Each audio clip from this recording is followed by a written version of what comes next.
Today, we're going to follow the epic quest of a single life-saving molecule. And believe me, it is a story full of incredible scientific challenges, heartbreaking setbacks, but ultimately staggering success. Get this, we're talking about a journey that takes over a decade and costs $1 billion.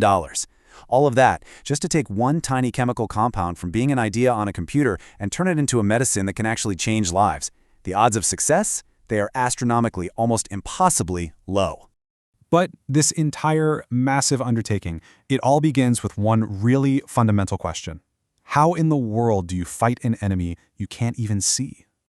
So, our story starts with scientists hunting for what you could call a molecular ghost, that hidden source of a truly devastating disease. And this enemy, it has a name, fibrodysplasia neuronalis, or FDN for short. It's just a cruel, awful disease, where the body is basically tricked into attacking its own nerves, which leads to paralysis. And for the patients, it's a terrifying diagnosis because there's just no hope of a cure. So after years and years of searching, researchers finally found the culprit, a single mutated protein called MAC7. The best way to think about it is like a light switch that's broken and permanently stuck in the on position.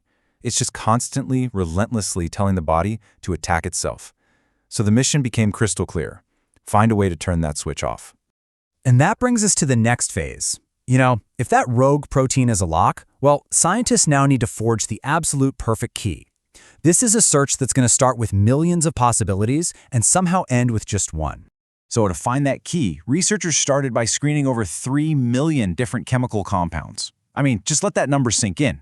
Using supercomputers, high-speed robotics, they tested every single one to see if it would just stick to that MAK7 protein. It is the ultimate needle in a haystack problem.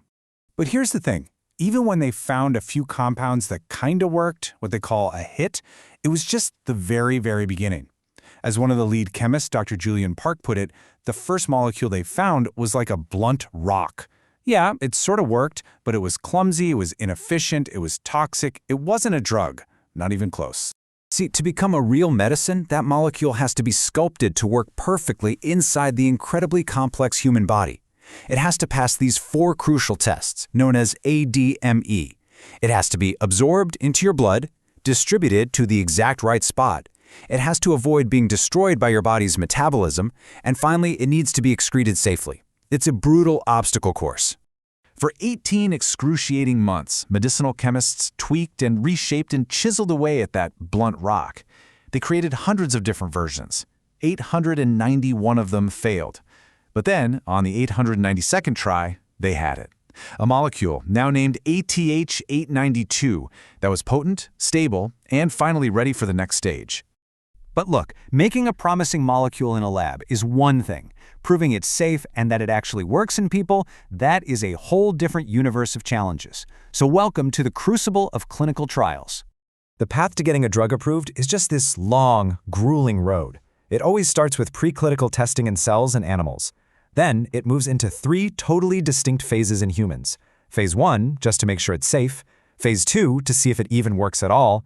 And finally, the huge, massive Phase 3 trial to prove it conclusively. Now think about this for a second.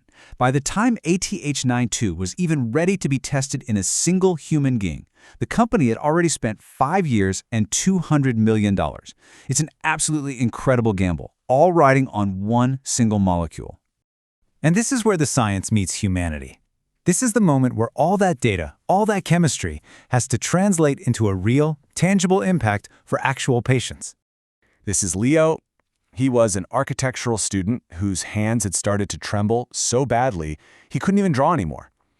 For patients like him, an experimental drug isn't just a risk. It's pretty much the only source of hope they have left. And his words, they just perfectly capture the immense stakes of these trials. So after all these years, all this work, we finally come to the moment of truth. The one question that matters. Did ATH-92 actually stop this devastating disease? The results from that first real test in patients, Phase 2, they were breathtaking. So this chart, it shows the nasty inflammatory stuff in the body that drives the disease. In the group that got the placebo, the fake pill, you can see the markers stayed high. But in the group taking ATH-92, well, the markers didn't just go down, they plummeted. The drug was hitting its target, hard. And this incredible success was then confirmed in the massive multi-year Phase 3 trial. What you're looking at here, this is the final verdict. while patients on the placebo just kept getting worse, that steep downward curve. Those who were taking the drug, now officially named Mylenda, saw their disease progression just stop. The line went flat. For the statisticians, this right here was the magic number. It's called the p-value, and it basically measures the odds that this amazing result was just a random fluke. A value this low, it's statistical bedrock. It's as close to a sure thing as you can get in science. It means the effect is real. The drug works. But even with this incredible, undeniable proof, the journey still isn't over. The molecule has to run the final mile to become an actual medicine that people can get from their pharmacy. And that final mile is a mountain of logistics. First, you have to submit millions of pages of data to regulators like the FDA. Then you have to wait for nearly a year while they review every single piece of it. And all that time, engineers are frantically trying to figure out how to make metric tons of this drug with near-perfect 99.99% purity in every single pill. It's a monumental task. So let's look at the final tally. 12 years, roughly $1 billion. Over 3 million compounds screened just to find the starting point, all of it leading to a final trial with 2,500 patients in 20 different countries. The scale of this effort is it's immense. And why does any of this matter? It all comes back to this. This is a message from Leo. After the trial, the tremors in his hands stopped. He went back to school. He could draw again. And this one single quote connects all of that science, all that money, all that time back to its one true purpose, a human life reclaimed. So, the journey of this one molecule is finally complete, from a little flickering image on a computer screen to a medicine that can give someone their life back. But you know, this is the relentless spirit of science.